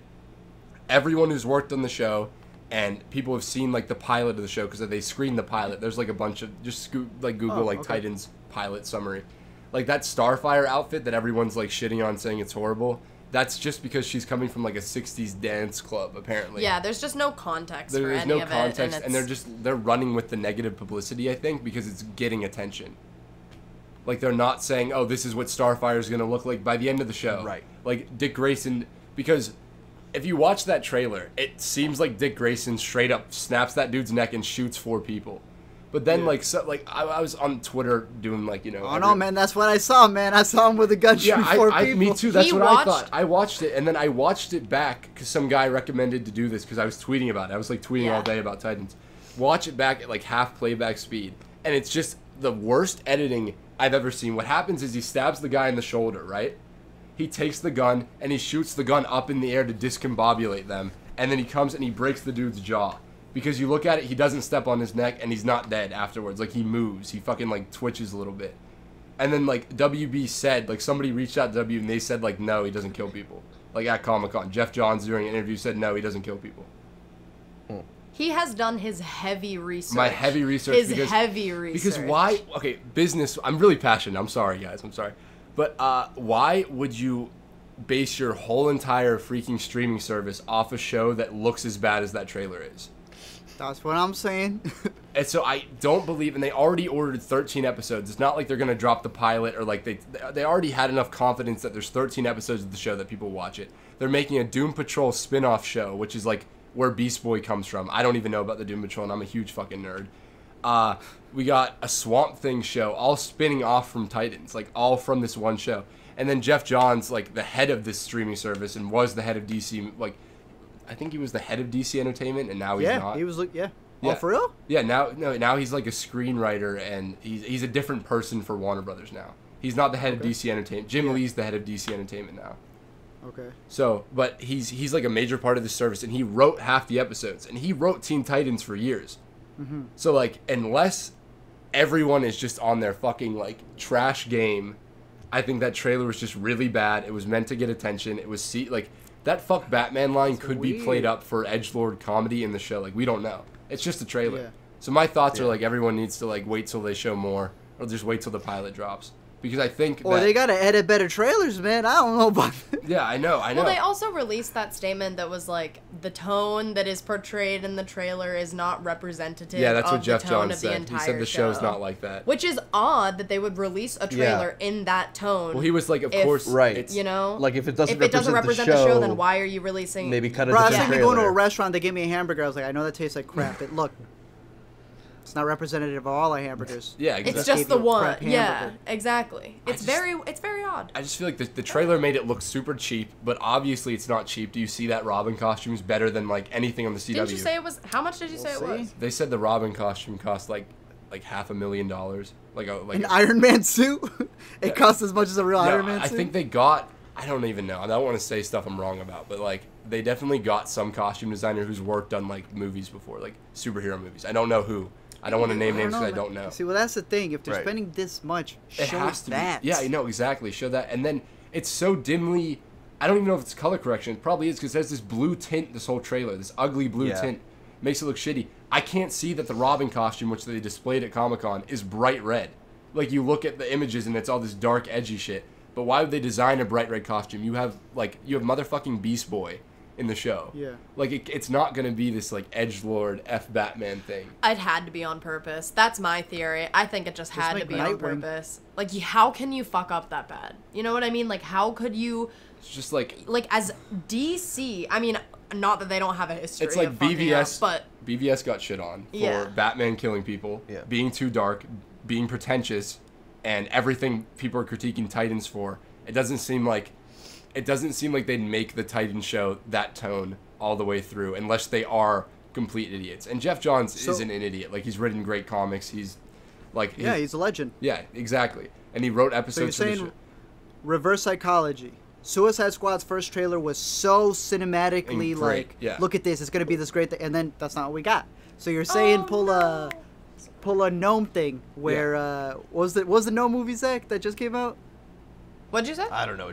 The Sherlock Gnomes movies. Yeah, Sherlock Gnomes. None of those jokes are in the movie. They just were put there to make a horrible trailer, so that when you watch the movie, you go, "Oh, it wasn't that bad." You know what else? You know what movies so like that? odd. Speaking of Teen Titans Go movie is like that. None of the jokes that a lot of the jokes that are in the trailer aren't in the movie. Like what? Don't make it into it. I'm not There's gonna a couple spoil of it. jokes. Yeah, there's a couple of jokes that don't make it into the movie.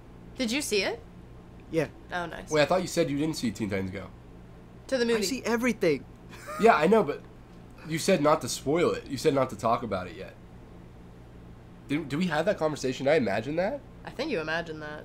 Bro, I don't you had the remember Mandela that. effect. What are you talking about? Teen We Titans- just started the podcast right now. No, I mean Teen Titans. No, I did say it. Maybe I said save it for later for the Oh, talk okay. or something Yeah. like that. Well, yeah, in Teen Titans Go. No, yeah, I saw Teen Titans Go. Don't spoil it for anyone who hasn't seen it. Yeah, but I mean, yeah, like in there's the that whole trailer, idea with there's that bit where I don't. Okay, they released that clip where Batman is chasing down the Titans, right? Cartoon. That yes.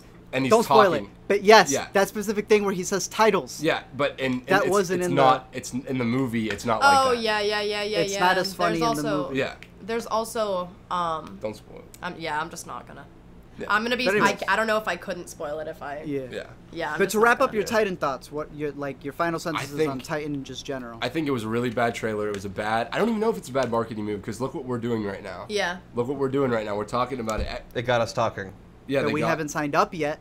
Except for Yes, me. Except for me. yeah. I For you, signed that's up. what I'm saying. So I think you want to pull in numbers that get people to sign up. I don't know if a bad trailer is I the best think- way to do that, but Yeah. Now they got to come back with like a more lighthearted trailer that showcases like some of the acting in the show, like Yeah. not just edge. Like the whole trailer is like dark. Like if you have characters, and obviously what's gonna happen, like reading enough comics, and you guys have seen enough movies and read enough comics in your lives too, that like obviously Dick Grayson is gonna start off as like this like, angry, like lone, hates Batman because Batman's essentially an abusive dad. And then, like, through Raven and through being the leader of the Titans, the show will lighten up. Like, it's not going to stay that Yeah. way. And if it does, then it's bad, and, you know. But I think for sure that they wouldn't bank everything on this show. They wouldn't bank a whole streaming service and a brand, like the DC hope Universe not. brand, unless it's a solid show. And that trailer is just bad. So plenty of stuff on the horizon that we found out at this year's ComicCon. Let us know what you were excited about, what you were disappointed by in the comments down below. We're going to move on from our topic of the week to get to our final segment, the new to see, where we talk about what's new in theaters to streaming and on VOD. Starting with, on August 3rd, Christopher Robin and the Meg, both not available on MoviePass, and The Darkest Minds and The Spy Who Dumped Me are the big nationwide releases this weekend. I know my 14-year-old cousin is excited about The Darkest Minds. Oh, oh yeah, it's a movie. Yeah. The Darkest Minds. I've seen that Are trailer. you talking about X-Men? Like, Yeah, It are you looks like talking about- Are X-Men. you talking about Yeah. X-Men? Like, what are you Like, doing? That trailer Like, I've I seen don't- before. Every movie. I don't know if that's like for you guys too, but they have that marketing budget is ridiculous. Every movie I go see, no matter what genre, no matter if it's For R-rated, the past year, I feel like I feel I was on Pornhub and I got ads everywhere. everywhere. That looks terrible. I do not think it looks mov- good either. Oh, I'm sorry. the movie that I want my 14-year-old cousin to see, 8th grade, goes into a nationwide expansion Yep. this Finally. weekend. Ooh. Then in limited release, The Miseducation of Cameron Post. Oh. And Never Going Back. Miseducation of Cameron Post is one that you saw at Sundance, one that I saw at Tribeca. We're both fans of it. That was pretty good. Highly recommend that one. I know nothing about that. I don't know That anything is about not- that. I've never That's heard what's of crazy. Like out of all the Sundance ones, nobody knows anything about that one. No. What is it? And that one won an award. Pretty much, Chloe Grace Moretz plays this girl who gets caught with another girl. So they send her to what are those? Gay conversion camp. Yeah, Wow. gay deconversion camp. But it's like Is it a drama? it's got a lot of It's a funny moments in dramedy. it. It's like a dramedy Yeah. a bit. Interesting. I would It's- really like to see that actually. It's actually pretty good. It was Yeah, pretty yeah. good. I'm Super surprised in. it got no marketing. You've seen movies like it before, but it is a very good version of that. Like type usually, of yeah, you know, like in that movie, kids you'll always sent away kind of. yeah, Yeah, it'll be like definitely. super angsty. Here, they're just like real talk. They're like, yeah, I'm at a gay conversion camp. I already know what to say. Our Father who art in heaven. I'm gonna do this for 2 months. I'm gonna go back and continue being me. Yeah, exactly. That does sound good. It's pretty good. New to streaming, Netflix. There's a whole bunch of stuff because August is around the corner. On August 1st, Batman Begins, Clerks, Constantine, Gran Torino, $1 Million Baby, Steel Magnolias, The Aviator, and Lord of the Rings, Fellowship of the Ring, as well as others. Then on August 3rd, a few Netflix originals, some that I haven't really heard of, like Cocaine Coast, I Am a Killer, Marching Orders. Do you know any of those, Art? Oh my, no. I don't know anything about And then the new Kristen Bell, Seth Rogen, Kelsey Grammer film, Like Father. It kind of looks fun. You That can't comes go out on on August Netflix 3rd as without well. that thing turning on, What HBO. the one that you were talking about? Another one that was new to Netflix. Emma Stone and He's probably Oh gonna yeah, get that. Maniac. Oh, are you? Yeah, that's. I'm not gonna get there because we're only talking what's coming out That's this like week. 2 weeks That's from now, right? a trailer that dropped. I think it's coming out October, isn't it? Really? I thought it was soon. Oh man. Maybe I'm wrong. Oh, I only brought it up because I thought it was soon. Sorry, my bad. That trailer was really dope though. The Jonah Hill, Emma Stone Maniac trailer. Oh, the Cary Fukunaga one. Yeah.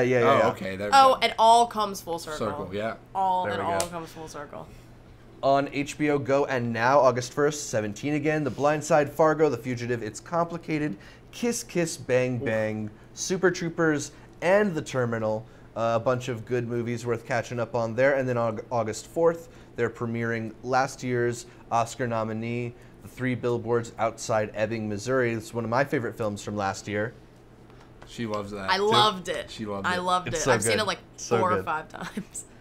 Nice. So yeah, you have a chance to see it again on HBO soon. Heck Then yeah. on Amazon and Hulu, August 1st. Both those services are adding The Hurt Locker, Jacob's Ladder, Teen Wolf, The Usual Suspects, and Watchmen, among others. So check your streaming service. There's a whole bunch of new options around the corner. Then new to VOD, July 31st, Kings, Buckshot, Overboard with Anna Faris, and the movie that I'm really looking forward to seeing, Tully, the Jason Reitman we film saw with that. Charlize Theron and Mackenzie Davis. I missed that one when it was in theaters, so I need to catch up with it. I liked it. Yeah, I like Tully too. Yeah. I liked it. All right, so pick of the week time. You two want to go first? Watchmen, because I can't escape anything without talking about Zack Snyder. Every video I do, everything a joke feeds in. No, that is not my pick though. Man, I'm interested to see what you I pick gotta right pick. now.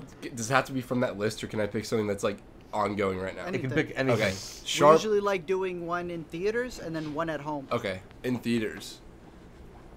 What's in theaters? 8th grade, we like that, but that's not like a. No. I'm gonna Think back recommend. to the one.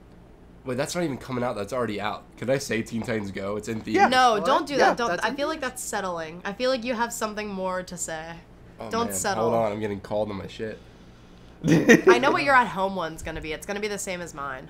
You can start with your at-home one Okay. if you'd like. What are you? It's gonna be pick? the same as What mine. are you gonna pick? Sharp Objects, dude. I started it last night and it's Ooh. so Oh. good. That's my pick too. That's yeah. definitely got to be the pick. But I'll do I'm Gotham. trying to get I'll Art do to catch Gotham, up with you can that do one. Sharp Okay, that's Objects, fair. 'cause The, you t- just the two started. favorites right now. All right. If you guys haven't watched Gotham, I made a video about it. Please put that link down below. That'd be awesome. You Definitely. need to watch Gotham. I know a lot of people shove it aside, like, oh, who's this little skinny punk playing Batman? Like, that's not Batman. It's not about that. It's the perfect soap opera with Batman characters. It is the perfect drama. It's shot beautifully. It's edited super nicely. Great performances. It keeps things interesting. If you like Batman, if you like anything superheroes and you haven't watched it, watch it. Nice. It's so good. I love Gotham. We watched seasons 1 through 4 of Gotham in like a month. Like Is that available on a particular Netflix. streaming service? It's on Netflix. Netflix. 1 through Cool. 3 is on Netflix, and then 4 will probably come to Netflix at some point. But all Pretty of soon. you guys need to catch up too. Watch it I'm because gonna try, yeah. do it. I've only seen the first season. The You've only first seen season's the worst season. It's the worst season. You gotta stick Why I with thought was it. terrible. It's I a thought I was like, commitment. I'm good. You I have was like, I'm done to. with Dude, this. it does a tonal shift. I will. Your guys' videos, I was like, all right, you It's- guys made a video, Brown Table made a video, and I'm like, I just might. Yeah. It's completely like it gets so good. If you're- I love Gotham. Like, I love it. It's all about the goof, man. It's like embraces the fact that it's a comic book, and Yeah. not many. A lot of things. Well, a lot of things are afraid to do that nowadays. I feel like it's becoming more acceptable to do that. But Gotham always knows that it's this cheesy, like zany. Yeah.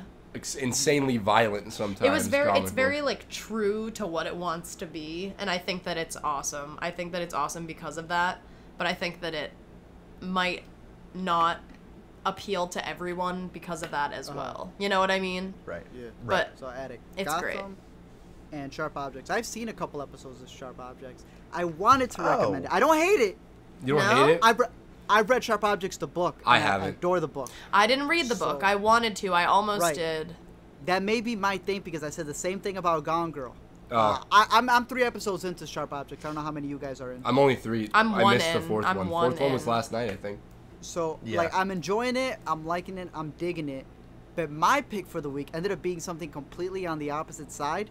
To stream at home, The Marvelous Mrs. Maisel is one of the best things out there. He listened to the comments. Bro, what is that? What is that? Explain. I will. So we get comments down below, and people are always telling us like shows that we need to catch up on, and it takes me forever to catch up on the show. But this is one that we kept getting of, and I was like, you know what? Fine, I will. Bro, right off the bat, this is at Amazon Prime, right? You have. Everyone's got Amazon Prime. Ain't no one watching Amazon Prime Video. I decided to. I fell in love with the show immediately. The dialogue alone is so snappy. Good. It's oh man. What is it about? So it's about a housewife in the 1950s who is helping her husband try to become a stand-up comic, but after they separate, she decides to become a stand-up comic in a time where... I'm 1 episode in, bro. I don't know. Wow. Oh, betrayal. no. Well, that's fine. That's not the main plot. If it's in the trailer, then that's cool. Go ahead. It's the main plot. Okay. She basically decides to become... he's not, like, gone. They kind of... but she decides to become a stand-up comic, and this is in an era where there aren't a lot of professional stand-up comics, and just about none of them are women, so... It's really interesting. It comes from the writer Amy Sherman Palladino, who did Gilmore Girls. So she's great with that like quick repartee, and there's lots of really snappy humor. I think a lot of times you watch fictional shows about stand-up, and the stand-up comedy isn't right. The stand-up comedy in this is on point. She is hilarious and dominates that stage.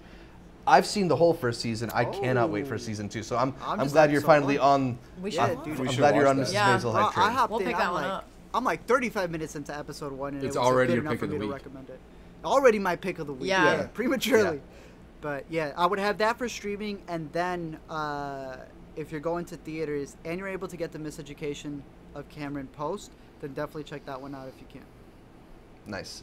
I am a big fan of The Usual Suspects. If you have Amazon or Hulu, you might want to catch up with that. But if you're going into theaters, I haven't had a chance to recommend Sorry to Bother You yet. We talked about it briefly, I believe, on the show, but it's a really, really amazing, stunning movie that just has you questioning what's going to happen next at every turn. This is Boots Riley's movie, out of Sundance, stars Lakeith Stanfield, Tessa Thompson. There's some really funny moments with Terry Crews or Armie Hammer. Voices of David Cross and Patton Oswalt are in this. It's an ending that'll take you... It's a really crazy ending. The whole experience of it is crazy. It takes this strange sci-fi shift in the middle, but it's this social satire that looks at the way that capitalism kind of grinds people and asks them to keep working and keep going and value certain things, and the way that it sort of just deconstructs society in a way and tries to sort of reassemble it in its own satirical package is just funny, and I found myself being surprised with every single new scene. So for me, that was one of the most exhilarating movies I've seen all year, and it's very funny to boot too. Did we see it? Yeah. Yeah, I don't want to... We didn't love it. We didn't love it. I'm not going to lie. But no, I recommend seeing it. I do recommend seeing it. I think everyone should see it. It's definitely... It's bonkers. It's whack. It's whack. It's whack. It is You're never bored. It's super... It's a fun... It's really fun, and it has a lot to say. Yeah. When I saw it at Sundance, a bunch of people, like, when you're at Sundance, you can tell who's just there for just, like, fun or for business or has extra money. Yeah. Because they're the ones with the blue, like, passes who just get up and leave 15 minutes into a movie. There was a bunch of people who left there like, yeah, this isn't for me. I think it's the best WTF movie of the year. Like, maybe it doesn't work for you, but, like, if you're with it, you go with it. There's some people who, like, I value their opinion, and they were like, nah, that wasn't for me. I'm like, hey, that's I think it was for me I don't want to get into it. I think it was for me, but it didn't even lose me at the point that I won't spoil, but the point that it loses like a lot of people. It didn't lose me there. I just thought that it had a lot of smart things to say, but it should have honed in on. It should have kept. I think the writing could have been more refined throughout the movie. I think it's there. I'm gonna end it with something that ain't gonna spoil it.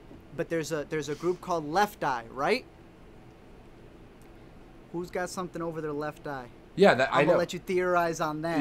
Yeah. Zach, wrap it up. Yeah. All right, so that does it for this week's show. You can catch more from me, Zach Shevich, by following me on Twitter @ZShevich, on Instagram @ZShevich, and check out my YouTube channel, youtube.com/multiplexshow. Art, where can people find more from you? You can find me at the A to Z show. I'm gonna be at Lollapalooza this Thursday. Astro World is coming out on Friday. For those of you guys who listen to Travis Scott. Oh really? Oh really? That's I haven't listened to Travis Scott in a bit, but. Wait, you a Travis fan? Yeah.